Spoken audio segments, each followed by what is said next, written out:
serat kulit buah manggis. Ada yang tahu dengan buah manggis? Nah, ada pernah juga itu sudah kita patenkan ya, itu produknya namanya Garcia. Itu obat menurunkan kolesterol, asam urat segala macam, dan itu sudah diproduksi oleh suatu perusahaan di Gunung Putri Bogor. Itu kebetulan saya dengan itu sebagai penemunya seperti itu, dan sudah kita patenkan. Banyak sekali usaha hasil pengolahan kita yang sudah kita patenkan di Dirjen Hak Kekayaan Intelektual Jakarta. Ini udah selesai? Udah selesai ya makan minumnya ya. Izinkan saya berdiri karena biar kita lebih dekat lagi ya. Saya berdirinya di bawah saja. Nah, kebetulan kita dapat tugas untuk membersamai Bapak Ibu mengenai teknologi pengolahan tepung pisang. Tapi ini saya nggak mau pelit ya Bu Ibu ya.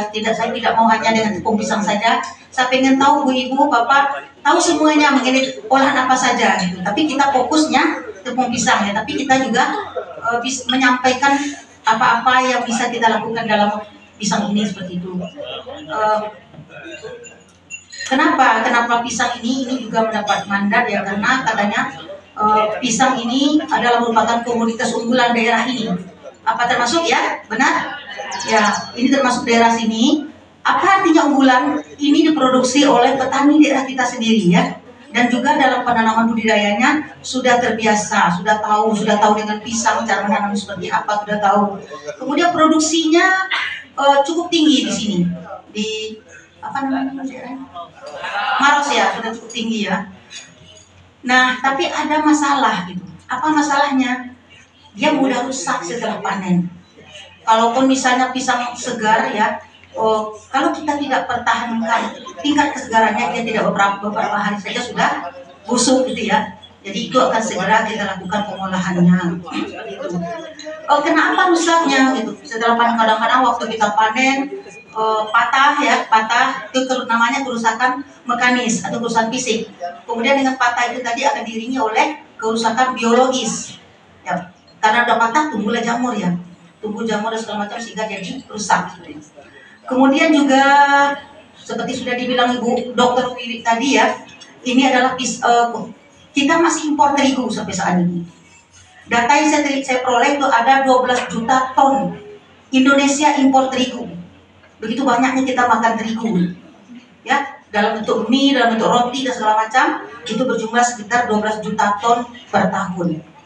Itu kalau dihitung uangnya tidak sedikit ya, 12 juta ton itu tidak sedikit uangnya. Sementara kita punya bahan lokal yang juga bisa kita jadikan tepung ya, sebagai substitusi, atau bisa 100% kita gunakan juga bisa. Juga tidak hanya tepung pisang, kita juga bisa gunakan kalau ada di sini ubi jalar, kalau ada di sini juga ubi kayu misalnya. Itu semuanya yang mengandung pati-patian atau pati atau karbohidrat itu bisa kita olah menjadi tepung ya. Kemudian jadi karena masalah ini banyak sekali masalah, karena mudah rusak, kemudian kita impor. Ya, salah satu usaha kita tentu pemanfaatan bahan lokal yang ada di daerah kita. Satu-satunya adalah komoditas pisang ya, yang kita bisa jadi olah menjadi tepung pisang.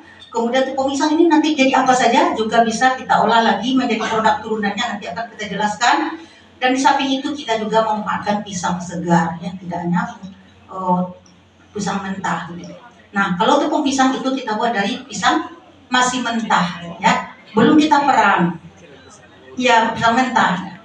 Nah, kemudian kita lihat nilai gizinya. Tadi kan sudah dibilang ya bahwa pisang ini mempunyai nilai gizi yang cukup baik. Apa baik gizinya apa?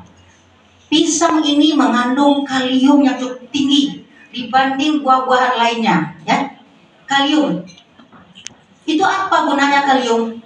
Itu kalau kita kekurangan kalium, kita bisa seperti mendapat gejala stroke ya, lemas, tidak ada tenaga. Ternyata dikira itu ini karena ketinggian kolesterol, karena ketinggian apa gitu atau penyumbatan jantung. Ternyata ada karena kekurangan kalium bisa menjadi stroke ya. Badan kita lemas, tidak punya tenaga sama sekali, dan ini susah dideteksi di apa gitu. Kalau kita masuk rumah sakit susah juga dideteksi. Nah, kalau di analisa umumnya biasanya ke rumah sakit analisa gula, analisa kolesterol, analisa asam urat seperti itu ya. Belum mau kalau si seandainya baru dianalisa, general check, barulah bisa kita temukan ternyata kekurangan kalium. Itu saudara saya sendiri mengalami ya. Setelah itu disuruh lah dia memakan pisang ini sekurang-kurangnya bisa 1 sisir 1 hari gitu. Harus dihabisin gitu Bu, harus dihabisin. Kan di sini keunggulannya dia tuh 1 hari 1 sisir itu paling 12-15 biji, 3 sekali makan atau 4 atau berapa ya. Nah gitu, dia juga mengandung serat ya, juga mengandung vitamin lengkap ya. Kita lihat itulah potensi untuk nilai gizi keluarga kita maksudnya. Kemudian, nah kita tahu dulu jenis-jenis pisang ini. Jadi mana yang untuk kita makan segar, mana yang kita untuk olah jadi tepung, kita harus tahu dulu. Pisang ini secara garis besar terdiri dari 2 golongan pisang, 2 jenis. Yang pertama kita sebut dengan pisang meja atau banana ya. Yang kedua kita sebut dengan plantain. Nah, ada paham? Kalau pisang meja contohnya itu yang gambarnya ini, pisang raja serai itu. Ya, pisang Ambon.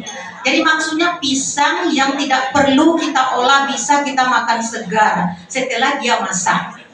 Setelah dia masak ya, setelah dia udah masak, udah manis, itu tidak perlu kita olah. Itu namanya pisang meja. Kalau di sini pisang meja jenis apa saja Bapak Ibu? Pisang susu ya. Nah, pisang Ambon ada di sini? Ada. Nah, itu masuk pisang meja atau banana ya. Kemudian itu tidak bagus untuk kita jadikan tepung.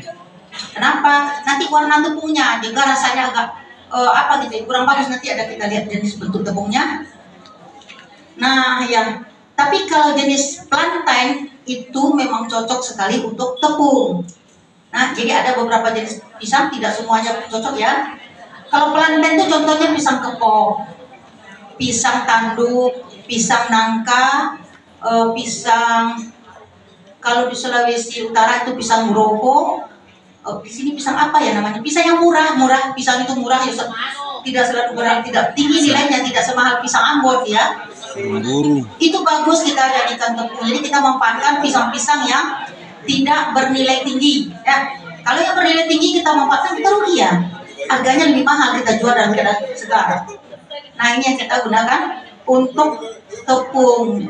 Dan ini juga bisa untuk keripik ya. Jadi kalau pisang plantain, jenis plantain itu juga untuk keripik. Juga bisa untuk nasi goreng pisang. Udah pernah dengar? Nah, nanti kita praktek kalau ada waktu ya. Kita nanti praktek rencananya, tapi memang di luar karena pihak hotel tidak mengizinkan kita di sini karena kita ada katanya nanti alarmnya akan menyala semua kamar katanya, jadi nggak boleh. Jadi terpaksa nanti kita kalau praktek di luar ya, di parkiran mau. Nah, kita praktek nanti. Yang pertama membuat tepung pisang, yang kedua membuat nasi goreng pisang. Nah, nasi goreng pisang ini nanti bisa lah untuk tambah-tambah ini ya, pendapatan ini ya, fulus ya. Bagi ibu-ibu rumah tangga bisa nanti misalnya dijual untuk anak-anak sekolah atau untuk snack box atau apa, nanti bisa dikemas ya, misalnya untuk 5.000 atau 3.000 atau berapa terserah ya. Nanti bisa dijual untuk anak-anak sekolahan atau anak apa. Itu nasi goreng pisang karena buatnya gampang sekali. Nah, kemudian kita lihat jenis dan ragam olahannya tadi sudah kita terangkan juga. Yang plantain tadi untuk tepung pisang. Nah, tepung pisangnya untuk apa saja gitu? Apa yang bisa kita buat dari tepung pisang? Kita bisa buat cake, bisa cookies, donat. Nah, yang penting juga bubur bayi. Ini juga untuk menjaga stunting ya, bubur bayi gitu. Itu juga dari tepung pisang. Kayak ada pernah ibu-ibu ngasih Milna gitu? Ada produk Milna, produk apa saja? Itu kan ada yang rasa pisang. Itu dibuat dari tepung pisang, ya. Dari tepung pisang itulah banyaknya manfaat tepung pisang itu, ya. Dan kemudian bisa nasi goreng dan keripik yang diserangkan tadi. Nah, kalau pisang meja juga bisa juga. Yang pertama kita konsumsi segar. Kedua bisa untuk isian roti ya. Kayak apa? Roti yang ada pisang di dalamnya atau campur-campur cake itu ya juga bisa. Kemudian tepung instan juga. Kemudian juga bisa kita jadikan minuman kayak anggur atau vinegar gitu ya. Ini minuman fermentasi tapi ini sedikit agak beralkohol. Jadi tidak usah kita kembangkan ya. Nah, kriterianya lagi itu kita harus tahu. yang kita jadikan tepung ini pisang seperti apa masih keluar, apa dia sudah masak, sudah bagaimana gitu. Yang penting yang menjadi jenis yang harus diingat tadi pisang plantain ya. Kenapa? Karena kalau plantain harganya lebih murah dibanding pisang meja, itu pasti itu. Kedua, rasanya. Kalau untuk tepung kita jadikan pisang yang bisa diolah, itu biasanya warna tepungnya kurang bagus dan rasanya juga agak sedikit pahit gitu. Kurang bagus dia pokoknya kalau dijadikan tepung. Dan tingkat ketuanya seperti itu ya Bapak Ibu ya. Tingkat ketuanya itu sudah kan dia punya siku-siku tuh, sudah mulai tumpul. Ya, sudah mulai tumpul siku-siku pisang itu Pak. Baru itu kita olah. Atau misalnya kalau dia dalam satu tangga itu sudah ada yang masak satu atau berapa, dua, paling banyak itu sudah bisa kita jadikan tepung. Kenapa harus demikian? Karena pada saat itulah kandungan patinya maksimum, sehingga nanti rendemen tepungnya lebih tinggi kalau dibanding pisang yang tidak tua. Ya, jadi ini banyak patinya dapat. Ini kalau udah segini bisa sampai 25%. Jadi kalau misalnya ibu buat pisang 1 kilo, itu dapat tepung pisangnya nanti 250 gram dalam kondisi kadar air 10% ya. 250 gram untuk 1 kilo. Satu sisir itu berapa ya kalau ditimbang? Kan ada kulit segala macam tuh.